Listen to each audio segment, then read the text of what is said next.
नमस्कार, मैं हूं अनूप शर्मा और ब्रज ई अखबार पर इस समय मैं बातचीत कर रहा हूं जीएलए यूनिवर्सिटी के सीईओ नीरज अग्रवाल साहब से। पता नहीं किसी शायर ने इस तरीके की कुछ लिखा है कि नहीं लिखा है, लेकिन मैं रास्ते में ये लिखता हुआ या सोचता हुआ आ रहा था कि एक ही शहर में महीनों महीनों तक मुलाकात नहीं होती, लेकिन जब मिलते हैं तो बहुत सारी बात और बात होती है। तो इसी तरीके से पता नहीं, मैंने कहा कि मुझे इस सब चीज़ों में हाथ तंग है, लेकिन जब नीरज भाई के संग बैठे हैं तो इस तरीके की बातें अपने आप ही जेहन में आ जाती हैं और वो जुबान पर भी आ जाती हैं। तो बहुत बहुत शुक्रिया बातचीत के लिए और बहुत बहुत स्वागत है आपका। जीएलए यूनिवर्सिटी, नो डाउट इसमें कोई संदेह नहीं है कि मथुरा अपने आप में एजुकेशन का एक नया हब बना पिछले कुछ वर्षों के दौरान। और अगर मथुरा को पिछले कुछ वर्षों में हम सब ने मिल करके बदलते हुए देखा है तो बहुत सारे ऐसे एंटिटी हैं, ऐसे ग्रुप्स हैं जिनको इसका क्रेडिट दिया जा सकता है। तो ऐसे में जीएलए यूनिवर्सिटी को मथुरा के बदलाव का क्रेडिट देने में हम कोई संकोच नहीं कर सकते। तो एक बार फिर से आपका बहुत बहुत शुक्रिया। जीएलए आज किसी भी परिचय का, मथुरा तो छोड़िए, देश भर में कहीं मोहताज नहीं है। लगातार जर्नी जारी है, जहाँ से शुरू हुए थे, जो शिद्दत थी वो आज भी वही जर्नी, वही रेस जारी है। जैसा आपने शेर के साथ शुरुआत की तो एक शेर मेरे भी जहन में आ गया कि जब से चला हूँ मेरी मंजिल पर नज़र है। और जब मैं अपनी बात करता हूँ, मेरी बोलता हूँ, तो इसमें मेरी नहीं है, इसमें मैं परम आदरणीय कुलाधिपति महोदय श्री नारायण दास जी अग्रवाल जी की बात करता हूँ। उनकी अध्यक्षता में हम सब लोग काम कर रहे हैं, तो उनकी तरफ से ये शेर सारे समाज को मैं पहुंचाना चाहता हूं कि जब से चला हूं मेरी मंजिल पर नज़र है, इन आँखों ने अभी मील का पत्थर नहीं देखा। आप विश्वास मानिए कि आज से 24 साल पहले की एक छोटे से पौधे को रोपित किया गया, बीज को रोपित किया गया और आज वो वटवृक्ष के रूप में हम सबको दिख रहा है। उसकी छाया में 33,000 से ज़्यादा बच्चे बैठकर जा चुके हैं। उसकी छाया में आज 12,000 से ज़्यादा बच्चे बैठे हुए हैं, पढ़ रहे हैं, शिक्षा दीक्षा ले रहे हैं और अपने आप को काबिल बना रहे हैं कि आने वाले 2 से 3 सालों में जैसा इंडस्ट्री चाहती है बच्चे को देखना, वैसे बच्चे हम यहाँ से दे सकें। हम सबसे बड़ा, अगर किसी भी एजुकेशनल इंस्टीट्यूशन की बात करें तो उसके लिए सबसे बड़ा जो उसका लक्ष्य होता है या उसके लिए एक चुनौती होती है वो प्लेसमेंट की होती है। जीएलए ये माना जाता है कि प्लेसमेंट में औरों से बेहतर है, या वो आप लोग अपने अंदर अप्रोच डेवलप कर चुके हैं कि सिर्फ पढ़ा करके यहाँ से शिक्षित करके भेज देना ही हमारा उद्देश्य नहीं है। हमारे यहाँ से पढ़ के जाने के बाद वो छात्र, वो छात्रा, वो स्टूडेंट कहीं किसी अच्छे स्थान पर लग सके, अपने जीवन को अच्छा बना सके।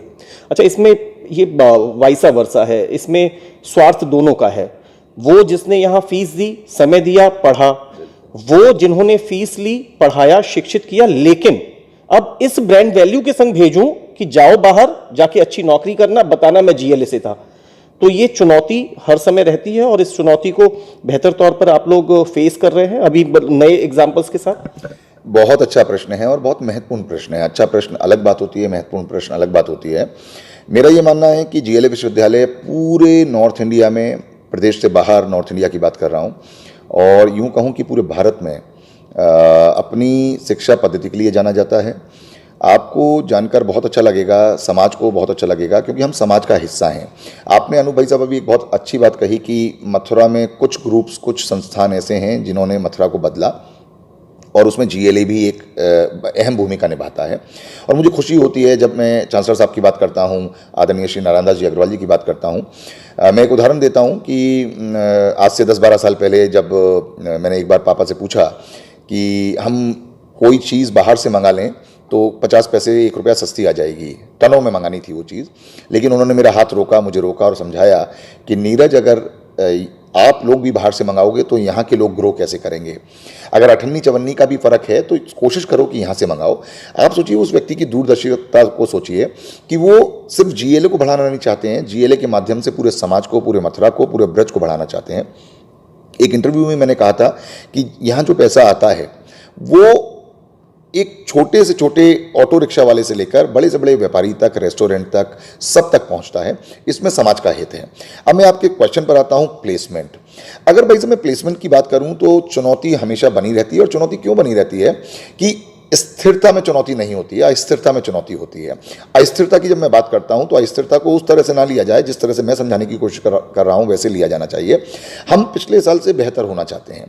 पिछले 5 साल की अगर डेटा मैं मोटे मोटे बताऊं तो आज से 3 से 5 साल पहले एक बच्चे की औसतन जो सैलरी थी तनख्वाह थी जो जीएलए से मिलती थी, कंपनी से मिलती थी जीएलए के माध्यम से, वो लगभग 3 से 3.5 लाख रुपए मिलती थी।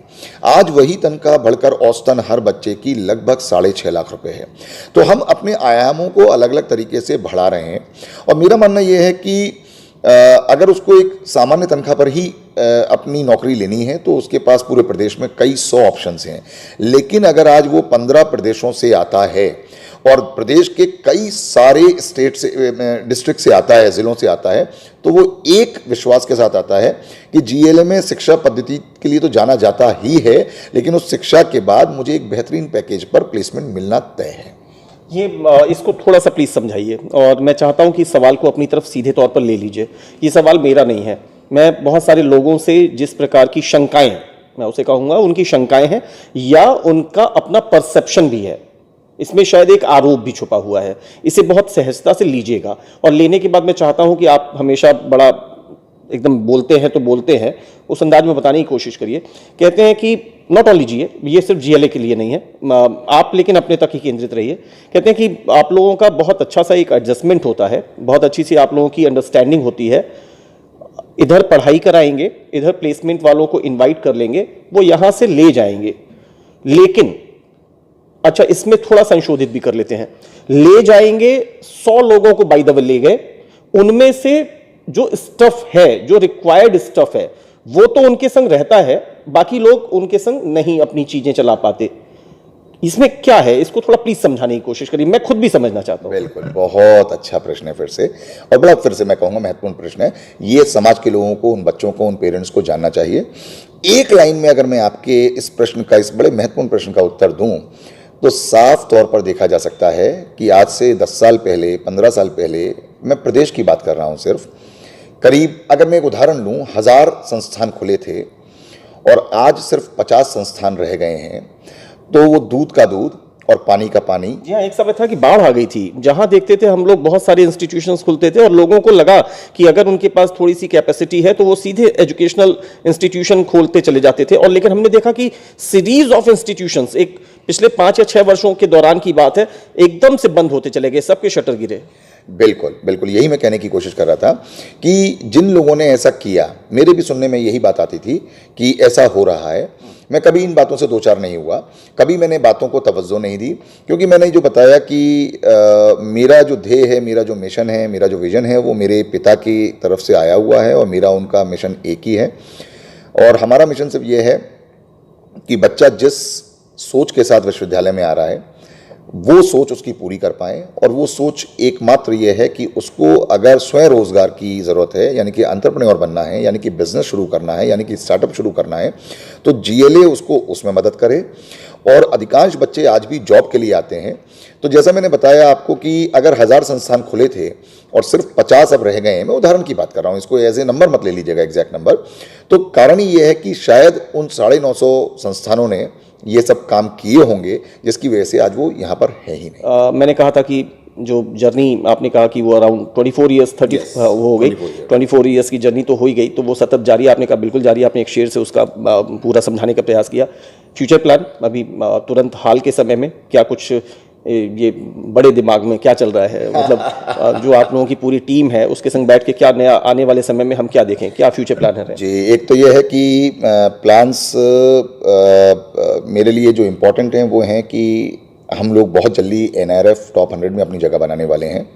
और पूरे विश्वविद्यालय की जो नज़र है वो NAC A++ के लिए है।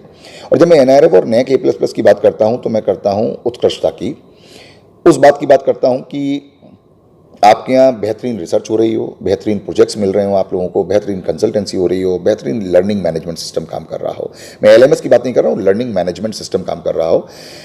ये दो चीज़ मेरे दिमाग में बहुत ज़्यादा चल रही हैं और पूरे जीएलए विश्वविद्यालय की चल रही हैं। दूसरा मेरा जो सबसे इम्पोर्टेंट मुद्दा है वो ये है, फ्यूचर प्लान की अगर बात करें, कि अभी भी मैं खुश नहीं हूँ, मुझे अभी तसल्ली नहीं है इस बात की कि जो बच्चों की अपेक्षाएं हैं मैं उन पर खरा उतर पा रहा हूँ। हो सकता है सारे बच्चे खुश हों, उनके पेरेंट्स खुश हों। आज 30-30 लाख रुपए की नौकरी मिल रही है, 25-25 लाख रुपए की नौकरी मिल रही है, 12-12 लाख रुपए की तो सैकड़ों बच्चों को नौकरी मिल रही है, 6 से 10 लाख रुपए में कई हजार बच्चों को जीएलए विश्वविद्यालय से नौकरी मिल रही है।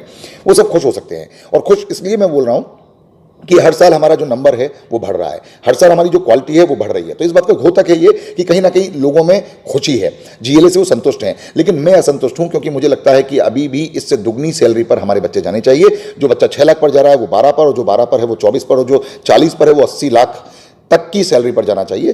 तब मुझे शायद खुशी हो पाएगी, और हो सकता है उस समय मैं खुश ना हूं, उस समय मैं अपने आयाम को बदल लूं। अब मैं एक बस जल्दी से बात कहना चाहता हूं बच्चों से, जो आज 12th के बच्चे हैं। ये बड़ा महत्वपूर्ण मुद्दा है मेरे लिए।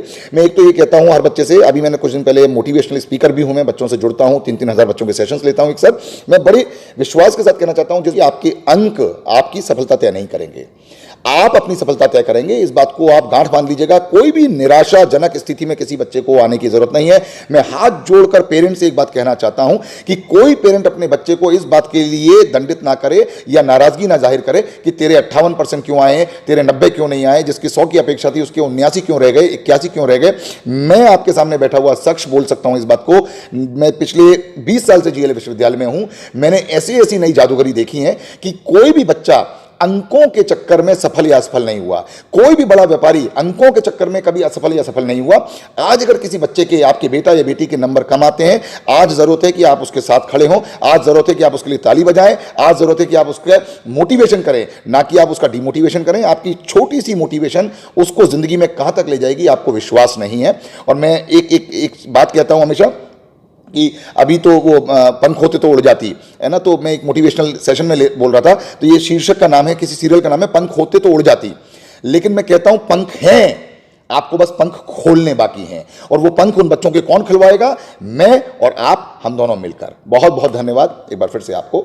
जय श्री राधे। बहुत बहुत शुक्रिया नीरज सर, बहुत बहुत शुक्रिया। और मैं चाहता था कि मैं आपसे जब पूरे सेशन का, इंटरव्यू सेशन का एंड करूं, तो एक कुछ पंक्तियां सुनूं, और मेरे कहने से पहले आपने उसको भले ही गद्यात्मक तरीके से तो आपने कह दिया, लेकिन काफ़ी कुछ कह दिया। तो बहुत बहुत शुक्रिया हमसे बातचीत करिए।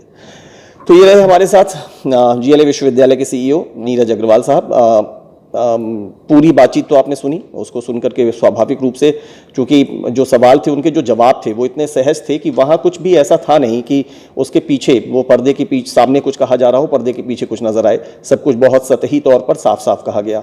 और उसको लेकर के मैं इस समय कोई कंक्लूजन दूं तो मुझे लगता नहीं है कि उसमें कंक्लूजन देने की कोई आवश्यकता है, क्योंकि कुछ छुपा हुआ नहीं था, सब कुछ सामान्य था और सब कुछ आसानी से समझ में आने लायक था।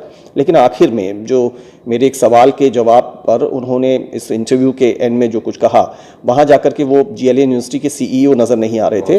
वो सामान्य तौर पर सिर्फ एक ऐसे गार्जियन जिनके इस इंस्टीट्यूशन में हजारों बच्चे पढ़ते हैं, और अब वो उम्र की ऐसे दौर में पहुंच गए हैं जहां उनके खुद के बच्चे, उनका बेटा भी अब 10th 11th का स्टूडेंट है। तो उन सब चीज़ों को महसूस करते हुए उन्होंने अपने आप को जीएलए से कंसर्न सवालों का बहुत सतर्कता से, पूरी जागरूकता से, पूरे होशियारी से, जो उनके बड़ी बड़ी स्वाभाविक है, उसका तो जवाब उन्होंने उस अंदाज में दे दिया।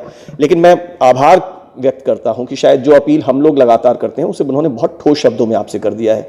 उन्होंने अपील की है एज ए मोटिवेटर, उन्होंने अपील की है एक गार्जियन के तौर पर, उन्होंने अपील की है एक जागरूक व्यक्ति के तौर पर, उन्होंने अपील की है एक शैक्षिक संस्थान को बड़ी शिद्दत से चलाने वाले व्यक्ति के तौर पर। और वहाँ उस अपील में न तो व्यापार था, न कोई आगे भविष्य के निर्माण की सोच, वो सिर्फ सोच थी हमारी वर्तमान युवा पीढ़ी की।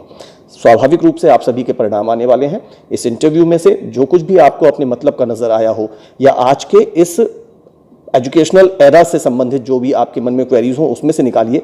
लेकिन प्लीज़ आने वाले समय में अपने रिजल्ट को लेकर के आप खूब खुश होइए, क्योंकि वहाँ वो अंक वास्तव में आपकी क्षमताओं को तय नहीं करेंगे। हर व्यक्ति की क्षमताएं असीमित होती हैं। किसी खास दिन, जरूरी ना हो कि जिस समय उसकी कलम चल रही है उस दिन उसका समय सही रहा हो, और वो कलम अगर दुर्भाग्य से अंकों में कुछ कमी ला गई है तो प्लीज़ उसके लिए निराश मत होइएगा।